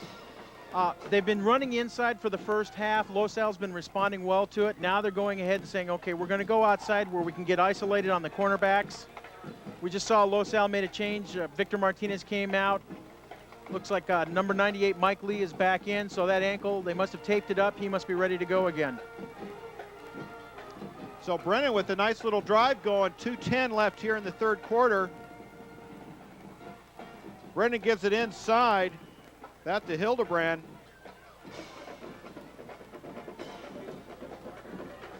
Okay, looks like number 1, Donnie Olmstead, made the stop on that play. Fritz, I don't know what the Marina coaches told their guys at halftime, but it must have been a pretty fiery pep talk, because this is a very different Marina team we're seeing right now. It's just with a ground game, they're not going to be able to climb back in when they get behind. Maybe a little bit too late for the Vikings. Brennan, go with that pitch toss again. Hayward finding a lot of room on that far side. Looks like he's got, yeah, they're motioning first down. Mentor in on the stop for the Griffins. Yeah, this is just a good mix of plays here. They're going inside and outside on this. Making Los Al guess, getting those linebackers to have to commit and come up, and then getting the running back on the outside isolated with a cornerback. That's a good set of downs being run by Marina right now. But as you say, Fritz, if it takes you 5-6 minutes a drive to score, there's just not enough minutes left in the game. Well, fresh set of downs. Rain begins to come down again. Brennan, they're going to go with the toss. He's going to keep it. Michael Lee has other plans, but eludes the tackle. He'd better get rid of it. And that almost picked off by Cason. Boy, Michael Lee had him in his chops, and he snuck away from it. But boy, if you're going to air that one out, toss it country mile somewhere. Yeah, I mean, I don't know why Brennan was throwing the ball on this play, because that only had one result that was going to happen, and it was going to be bad. I mean, Antoine Cason almost picks up, I think, his 5th interception of the year here. And had the ball been a little bit higher up, Antoine had a great angle, and there was nobody between him and the end zone at the opposite end of the field. Well, that'll bring up 2nd down and 10. The Vikings threatening. Ball on the 13-yard line for Brennan. Brennan inside handoff, and that ball is loose. Griffin's falling on it. Oh my goodness, Mentor had it. But I believe the referees are going to call that the running back was down at about the 10-yard line, and then they're going to say that that was just caused by the ground. Is that Vargas taken down by Doby? Here we have the replay. There you see the running back, Hildebrand, going through. Oh, boy, that's a fumble. Nobody had that ball. Yeah, that popped out. That popped out way early. Kirk, can we get a replay on that? There we go. Well, let's watch this again. Let's see if he ever even gets the handoff here. Turns, hands it to him. No, that ball's loose. Yeah, that ball's squirting out. Okay. Well, back to action. Brennan running for his life, trying to get around the corner. Taken out by Flores. Yeah, great pursuit there by Joe Flores, cutting off the angle on that. And again, you have to hand it to the secondary. Here you see Brennan fakes the dive into the line. Okay. Oh, this is the running play. Yeah, he never has the ball. Yeah, that ball got is punched loose. out backwards, and I think it was kicked forward by a Griffin. Well, nevertheless, probably not going to have an impact in the final analysis of this game, but exciting nevertheless. We have about 4th and 5 here. Ball on the 8-yard line. Brennan looking to the air, going to Vargas. Vargas had a touchdown. Couldn't reel it in, and we've seen that in the first half. Cost his team 6 points. I don't know, Fritz. You remember they called Roberto Duran Manos a Piedra, hands of stone? I think you can use that nickname for Vargas. That's about the 7th pass he's had put right on his hands. I mean, you can't blame Brennan for that. You know, this is going to be a shame for Brennan because his stats are going to show that, you know, he's going to have a lot of incompletions, and really that is not the quarterback's fault. He's putting the ball where it's supposed to go. Well, Vargas on the season came into tonight with 10 catches for 113 yards, 1 touchdown. He could have added to it there, but he has not been helping Brennan tonight. Yeah, and I'll say one thing too, Fritz. The Los Al coaches are going to have to look at this defensive scheme they're running out there, because Fountain Valley, you're seeing it again tonight with Marina. You saw it earlier this year with Esperanza. Running a running back out of the backfield into the flats has been successful against Los Alamitos this year. And I've got to believe any coach that's going to be playing Los Al in the playoffs is going to be looking at that. Okay, Brennan, 6 of 16, 106 yards. Yeah, I believe he had 104 yards after the first 4 passes. So really, he's been shut down for the balance of the game since the first quarter. Well, we are in the 4th quarter, and off to the races goes Bagley. And the ball's still moving along, so a lot of action taking place downstairs. Yeah, nice hole here opened on the line. Bagley squirts out for a 1st down. Yeah, Keith Hayward makes a stop on this play, along with Kyle Thorpe. A lot of linebackers getting the action here on Marina's side, mainly because Los Al's O-line's just blowing the holes open, and the running backs are able to get into the backfield of the defensive backfield. Well, and the Griffins want to keep things on the ground in this drive, and you're probably going up against a very tired defensive front for the Vikings. They'll give it to Bagley again. Ridden down from behind. Yeah, Bagley follows Snyder and Steinhauser on that play. Coach Barnes again, it looks like Bustamante made the stop on that, but Coach Barnes pretty much right now has the first string in there. I imagine in this situation where the ball was deep down in the Griffin's own territory, he just wants to get the ball back out into an area where if there's a turnover or something happens, he's going to feel that they have plenty of territory for the defensive line and backfield to work with. Klein going to give it to Bagley. Bagley finding some running room. Taken down by Thorpe. Actually ran into the back of Brian Woods.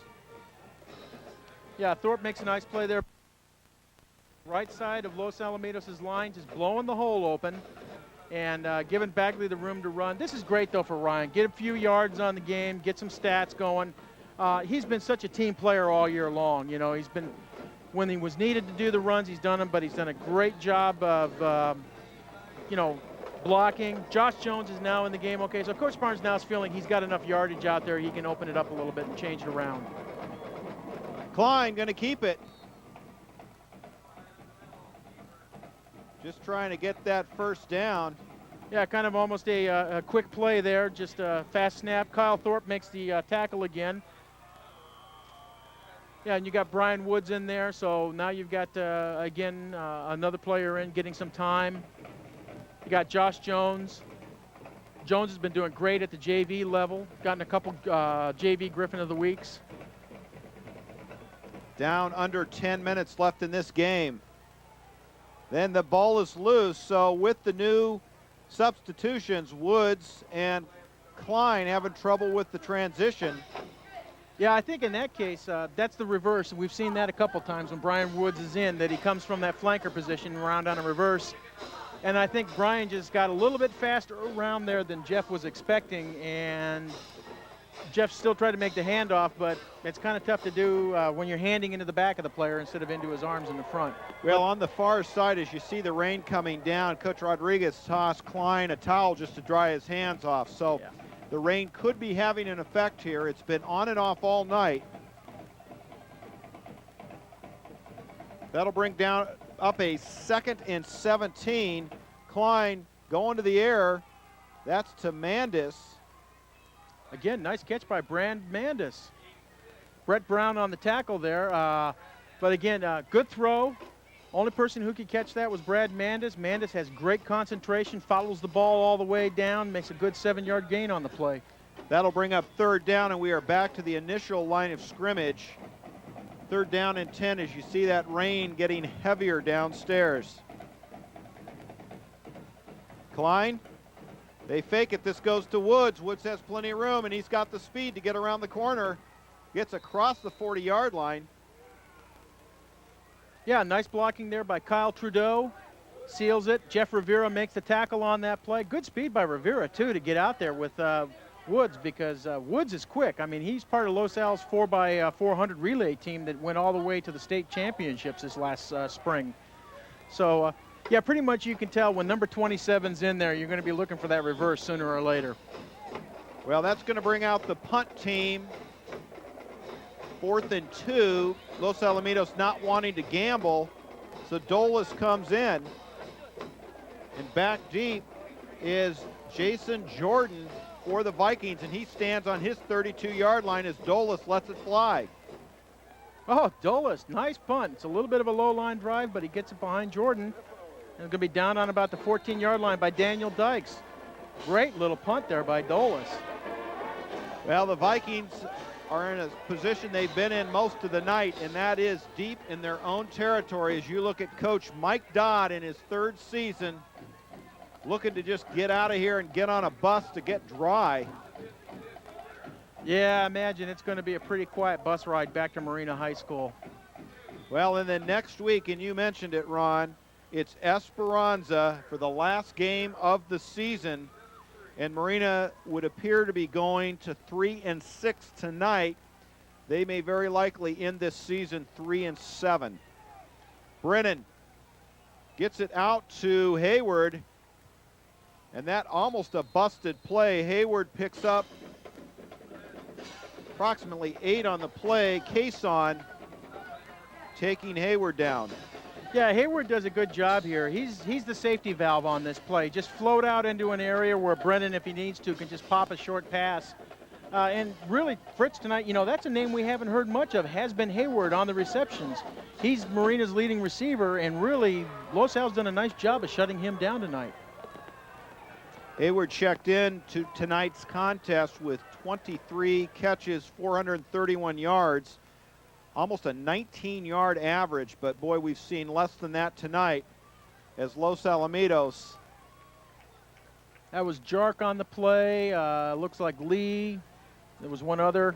Well, Hayward. James Dolis. Yeah, it's again, that's that veer option play on there, and Brennan hands it off to let's see, who was that was carrying on that? Was Hayward. That was Hayward, yeah.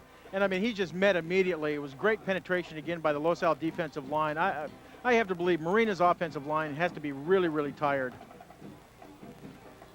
Hayward, 7 carries, 28 yards, so he has been kept in check all night. That inside handoff. Get you a ball carry here in a moment. That is number 23, Hildebrand. Yeah, again, this is number 52 for Los Al. And then Jack Pacheco is in now, 36. Yeah, Los Al starting to freely substitute here. And really, it was the same play you saw the play before, just to the opposite side of the field. Again, it's that veer dive offense.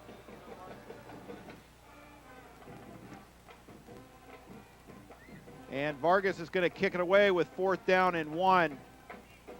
Vargas lets it go in an empty backfield. Yeah. Los Alamitos not even interested in the return. And even with that, Vargas boots it short and out of bounds. Yeah, and I think one of the things that when we were looking at the stats before the game, when you look at quarter-by-quarter scores, what you see is that for the season, Marina has only averaged a little over 1 point per the fourth quarter, and which essentially says that they shut down at that point. And you can see right now they're just tired. They're worn out. Okay, Jimmy Barnes is in at quarterback. Folks, pretty much I'd say you've seen your last pass of the night for Los Alamitos. Well, and you've got Oken and Josh Jones in the backfield. They're going to give it to Jones. Jones met at the line of scrimmage and wrapped up. It looks like Marina's starting to substitute in a couple players now. I see number 66 and 77 coming in. Eric Flanagan made the stop on that play. Now you got Chris Chelikas and number 77, who we don't know because that's a number that's not listed on the roster. But I'm looking at Los Alamitos. Now we got Pfeiffer in at receiver. Montoya's in. You got Romero in at tackle on the left-hand side. Yeah, this is pretty much free substitution now. Barnes outside. Nice pickup there by Jones. In on the stop is Hayward for the Vikings. Yeah, and Josh Jones, he was a starter last year, I believe, for Whittier Christian. And his parents moved him back into the district here. And he, like I said before, he's doing a great job on the JVs. He's going to be a guy we're going to look to as a running back for next year for Los Alamitos. But it's great right now. See the guys get a lot of opportunity, get a lot of players in here, give them some time to play. Well, Jones stays in, Oken stays in. They'll move to the I formation. Klein steps in under center. Jones is going to get it. And caught immediately by Kent. Under 5 minutes here to go in the game. Yeah, again, and this is Marina's trademark. They'll blitz that linebacker in from the side all the time. You know, you can just about count on it. Every play, there's going to be a linebacker coming in on the wide side. Although this case, they brought him in from the short side, which they do occasionally just to mix it up a little bit. But they try to slant that guy in, let him get the angles, and take down somebody in the backfield. 2nd down and 8. Barnes, Jones, taken down, and again on the stop is Kent for the Vikings. Yeah, I believe now we have 3rd down and 9, so this is just running time off the clock here. Well, if the Los Alamitos can avoid it, I'm sure they will try to stay out of the end zone. That's a 3rd down and 9, ball on the 32-yard line. Yeah, and Coach Barnes isn't going to really want to beat these guys up that are in there right now. Now he's got a lot of his JVs in there, and they have a game tomorrow afternoon, and you want to get him in there, get him some varsity experience, playing under the bright lights, but at the same time, you don't want to get him worn out for the game tomorrow. Barnes going to the air in the corner, and flag on the play. Let's see, that was number 85. That's Montoya, and that's Brett Brown that was defending on the play. Brown absolutely impeded Montoya's route. And so, but they're calling, I think, maybe offensive pass interference. Yes, they are.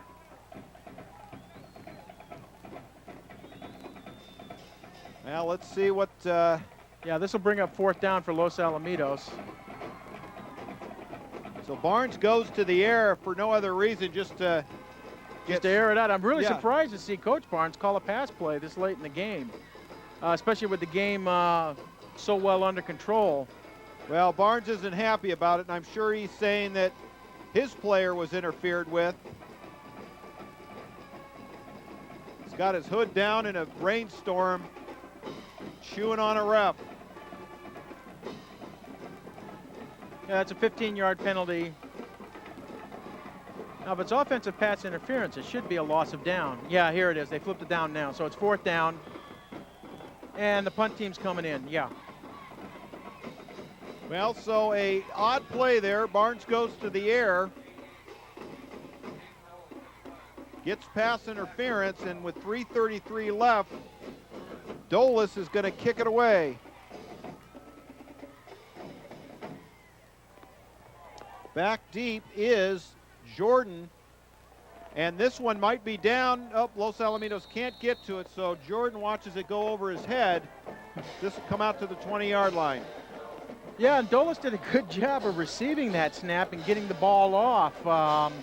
With Justin Elway being injured, he's been the long snapper for the team this year, and Justin's a very consistent long snapper, and so since he was injured in the Carson game, Coach Barnes has been using either Josh Jones or Greg Johnson to do the long snapping, and they're doing a good job of it.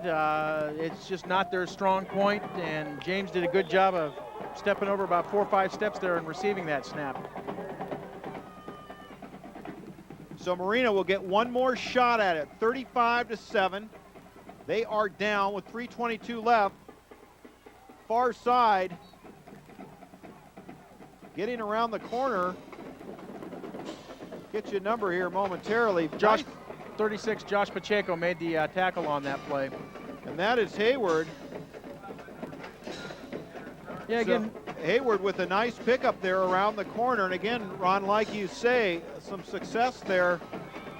And something that the Los Alamitos defensive coordinators are going to have to watch, because you can certainly bet, as coming out is Hayward, he got hit pretty good on the far side. You're going to have other opponents trying to take advantage of this, and with a little stronger personnel, this could make a long night for the Griffins. Yeah, that toss pitch is working pretty well, and yeah, if you think about it, you get into the playoffs, you've got some teams there that do have the personnel to make that work. Got a new quarterback in for the Vikings. It's number 8, Fryer. So let's see if maybe we've got an injured. Is it a substitution, or is Brennan hurt? I don't see Brennan sitting down on the sideline. My guess is, Fritz, is that this is probably the last series for Marina in the game.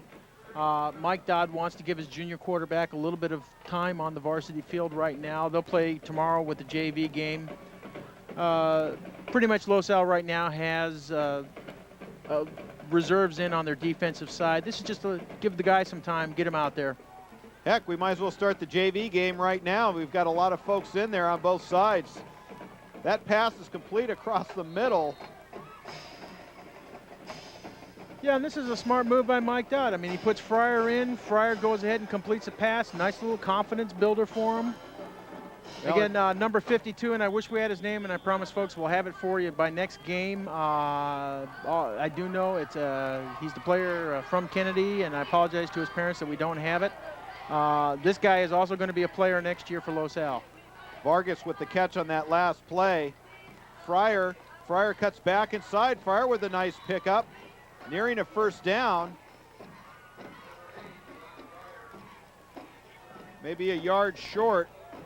Leonetti in on the stop for the Griffins.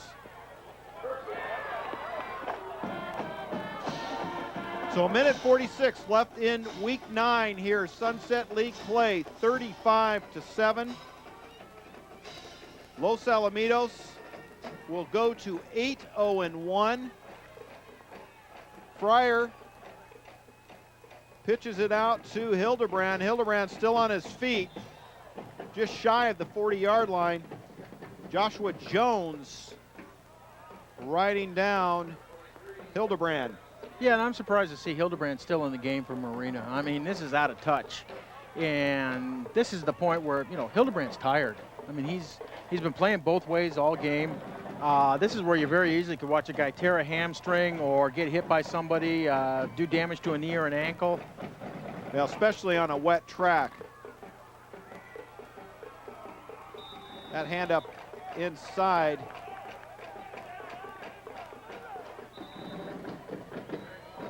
Pachenko in on the stop. Looked like 44 Kyle Thorpe on the carry there. And we are now down under a minute, and Marina calls timeout. Well, Marina here, you know, calling timeout, going for a pride TD here, you know, trying to make it look a little closer than it was. While we have a timeout on the field, we'll go ahead and take a look at some of the rushing stats. And there's good old Harrigan, the workhorse. We saw that in the opener in Sunset League play, an impressive 1,826 yards, and that is 100% of that offense. And right behind, yet in yardage, now that's prior to tonight's contest, 692 yards. And Bagley with his 3 touchdowns will add to that.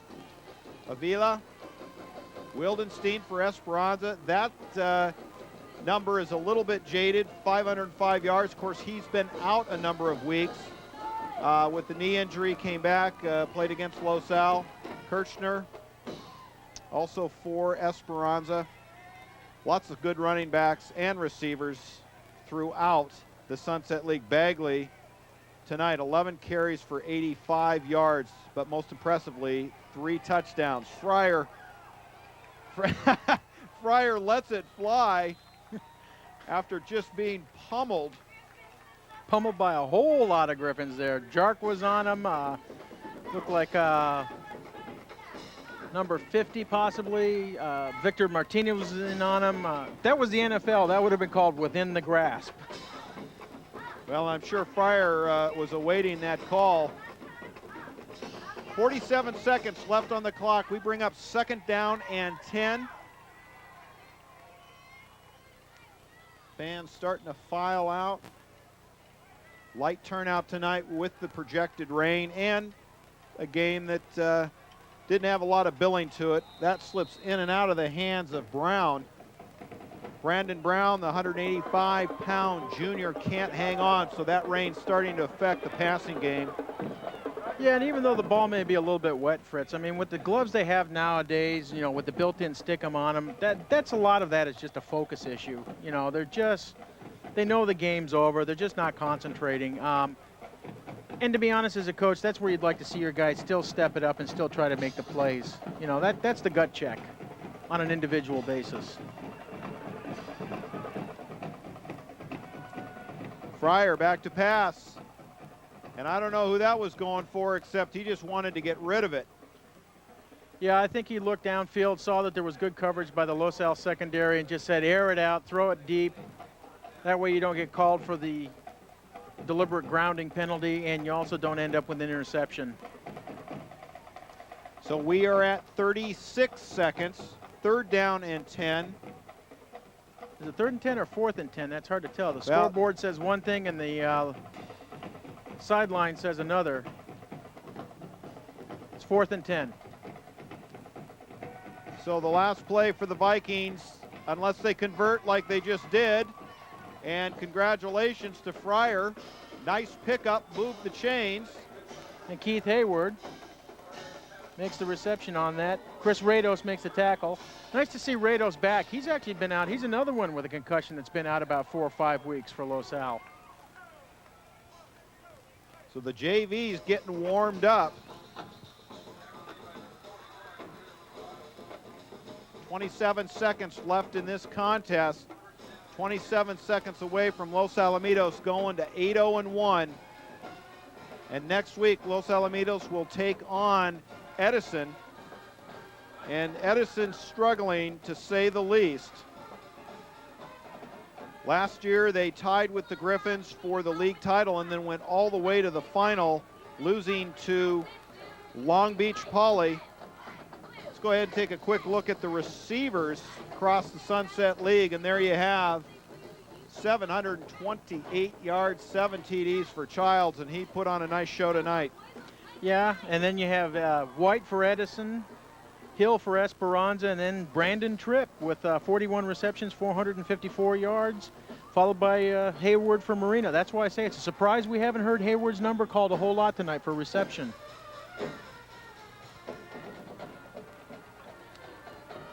So Fryer with the completion gets 4 new downs under a tremendous amount of pressure. Clock continues to run. Yeah, Marina only has 1 timeout left. I think they just took it.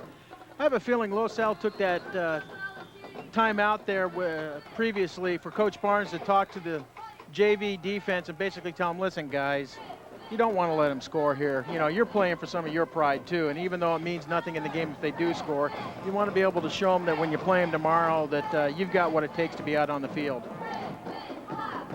Childs, some offensive stats here for the Griffins. Childs with 7 catches, 93 yards. Klein, 17 of 20, impressive 226 yards. Yeah, really, Fritz, and when you think about it, it's been a good night for Los Al because, again, this is one of those where you look at the time of possession and you wonder, you know, how does one team have 35 and the other have 7? And Marina probably had 24, 25 minutes of possession during the game. Well, and Klein out for a good part of the 4th quarter. So we should have one more play from scrimmage for Fryer. Fryer, nice crossing pattern. That intended for Brown. In on the stop is Rados.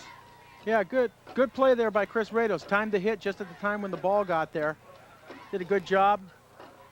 Marina's going to have time for one more play. I imagine this is going to be a deep play going for the end zone.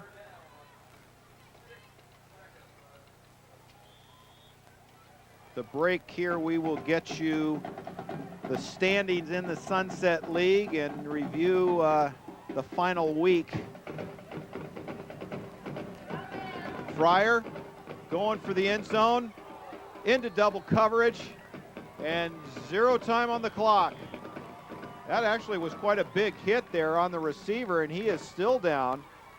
Yeah, the Marina player's still down. It looks like the Los Al trainers are running over to him right now. He got sandwiched in between 2. Yeah, that was a classic high-low. So kind of a tough way to end the game. Yeah, in fact, I'll have to say, yeah, that's not the way you want to see a game end with a player laying on the field injured. Well, he's moving his leg, so it's probably, my guess would be he probably took a pretty good shot to the head there from a shoulder pad or something else. Well, there you see the final, 35-7, Los Alamitos on top. The Los Alamitos Griffins go to 8-0-1. The Marina Vikings drop to 3-6. We are going to step aside for just a moment and be right back with our closing thoughts and wrap things up here from the vet. Stay with us.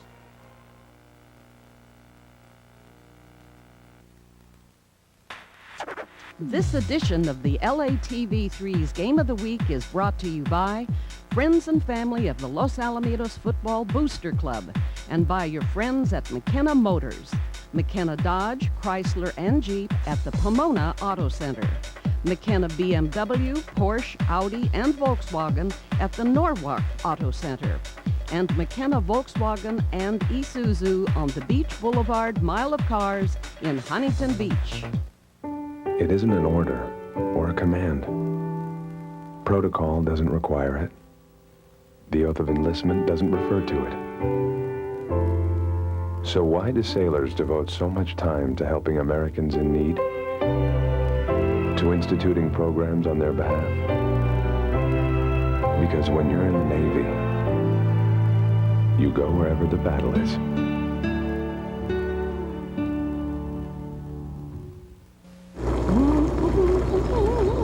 Winston, just one more inning, Grandma.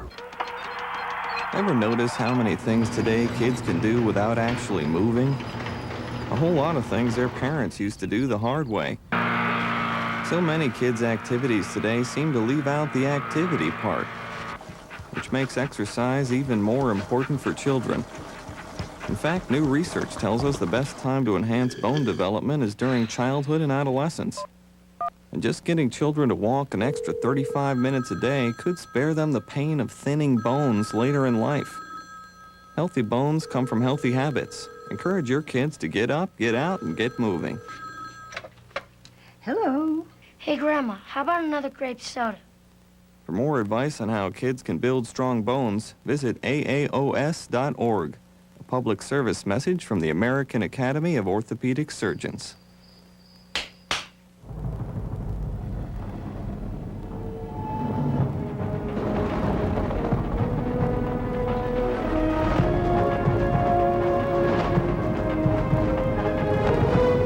The passage is intense, but if you complete the journey, you will find your destiny among the world's greatest warriors.